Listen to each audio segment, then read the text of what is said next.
All right, let's dive right into this explainer. We're looking at the hidden geopolitical thriller that actually launched the American space age. When we think of the space race, we usually picture the smooth, unbroken trajectory of scientific triumph right after the Second World War. But the reality? Well, it's a lot more complex. It's filled with bureaucratic infighting, strict budget cuts, and top-secret espionage. Today, we're going to look at the real catalysts that actually pushed humanity toward the stars. Now think about this paradox for a second, because it's wild. Right after World War II, America literally held all the best cards. The US had captured the top German rocket scientists, including Wernher von Braun, and possessed immense national wealth and industrial capacity. Yet, instead of racing into the cosmos, American rocketry just totally stalled. For a solid decade. Why on earth would a superpower with unparalleled resources just sit on the sideline? That brings us to Section 1. Stalled at the starting line.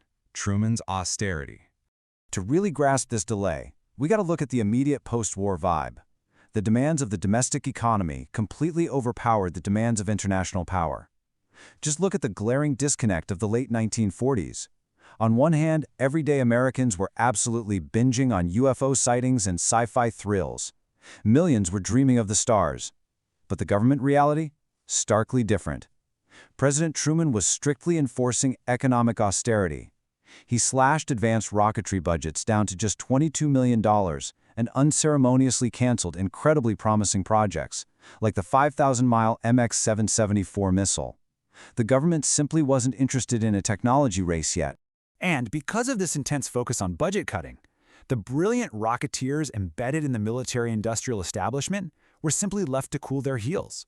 The U.S. government was basically just searching for the lowest adequate level of national mobilization. They were perfectly content to rely on their existing atomic bombs and long-range manned bombers, leaving those early rocket seedlings scattered and totally underfunded. Moving to Section 2. Prophets of the Space Age. Skeptics versus Visionaries. Even while the funding was drying up, there was this massive intellectual battle going on behind closed doors. Some top-tier scientific advisors completely mocked the idea of ICBMs and satellites. Take a look at this 1945 quote from Vannevar Bush. He just dismissed the concepts as scary articles and later called their costs astronomical. In the incredibly tight budget context of the late 40s, this kind of extreme skepticism from top scientists gave the government all the justification it needed to shelve long-range rocketry entirely. But then, right in the middle of all that skepticism, a think tank called the Rand Corporation drops this staggeringly accurate report in 1946. They predicted the exact mechanics needed for spaceflight, accelerating a rocket to 17,000 miles per hour.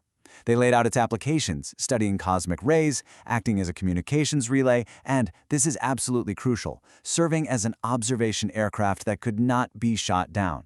They even stated a satellite would have global repercussions comparable to the atomic bomb. It was visionary work. And of course, it was largely ignored by the folks holding the purse strings. So you had Navy teams, conveyor engineers, all proposing these brilliant, totally viable boosters based on Rand's ideas. But guess what? They met a frustrating fate. These perfectly sound engineering proposals were quietly buried in closed files by 1948. Without a proven, immediate military utility, nobody in Washington was willing to greenlight the multi-million-dollar budgets required to actually build them. Let's look at Section 3, the Cold War catalyst, changing the thermostat. Let's fast forward to 1949, because suddenly, the geopolitical thermostat just absolutely shattered. The long post-war snooze came to a violent end when the Soviet Union shocked the world and detonated their own atomic bomb years earlier than anyone expected. Then, a few months later, the Korean War begins. This completely killed the illusion of a slow-paced, manageable Cold War. In response, a strategic directive called NSC 68 was implemented, causing American defense spending to triple almost overnight. Boom. The urgency for advanced weapons was officially back on the table. Okay, so the actual scientific breakthrough that saved the ICBM program, it all came down to weight. The first hydrogen device, Mike, used liquid deuterium, which had to be kept at absolute zero. Honestly, it was basically a massive, unbelievably heavy, flying refrigerator. Good luck getting a rocket to lift that, right? But then, scientists developed lithium deuterium. By shrinking that heavy liquid down into a light, dry salt, thermonuclear weapons suddenly became compact. For the very first time, it was mathematically and physically possible to deliver a world-ending payload via a long-range rocket, a total game changer. Armed with this much smaller yet totally devastating warhead tech, visionaries in the defense establishment finally had their opening. Men like Trevor Gardner and General Bernard Schriever aggressively leapfrogged the sluggish bureaucracy. By 1954, they managed to make the Atlas ICBM the absolute highest priority program in the Air Force. The technical drawbacks had vanished. The race to build an intercontinental missile was finally on. Which leads us to Section 4, the secret satellite strategy, piercing the Iron Curtain. So the Eisenhower administration comes in, trying to cut costs but keep the nuclear edge. And suddenly, this desperately urgent mission pops up. Imagine the sheer terror of facing a heavily armed, entirely closed Soviet society. The U.S. desperately needed hard intelligence to know exactly what kind of missile progress the Soviets were making. But here was the massive catch.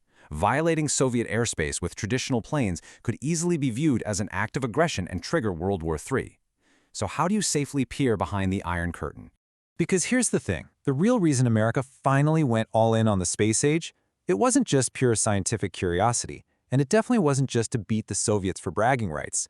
It was the critical, strategic need to build an observation platform that simply could not be shot down. The famous U-2 spy plane? That was only ever meant to be a temporary stopgap. The permanent, safe solution for gathering intelligence was always space-based reconnaissance. And this is where you got to appreciate the brilliant irony of this 1950 RAND strategy. The U.S. knew that if they just went ahead and launched a military spy satellite, the Soviets would panic and claim it was an act of war. To completely avoid this, RAND advised the U.S. to heavily publicize its first satellite as a harmless, peaceful science experiment. By launching a small, scientific satellite first, the U.S. could establish the legal precedent of freedom of space, basically proving that space belonged to everyone and orbiting over a country wasn't a violation of their airspace. But behind that whole peaceful public narrative of science, that's where you find Project WS-117L. Initiated in absolute secret in 1955, this was the actual first American space program. And it wasn't some simple beeping radio transmitter. No way. It was a highly sophisticated strategic satellite system stabilized on 3 axes with high-pointing accuracy, strictly designed to integrate cutting-edge espionage tech and beam intelligence right back to Earth. So the absolute most crucial takeaway from this whole explainer is this. That 10-year delay in the space race, it had nothing to do with the lack of American tech or know-how. It was a complex, highly calculated dance.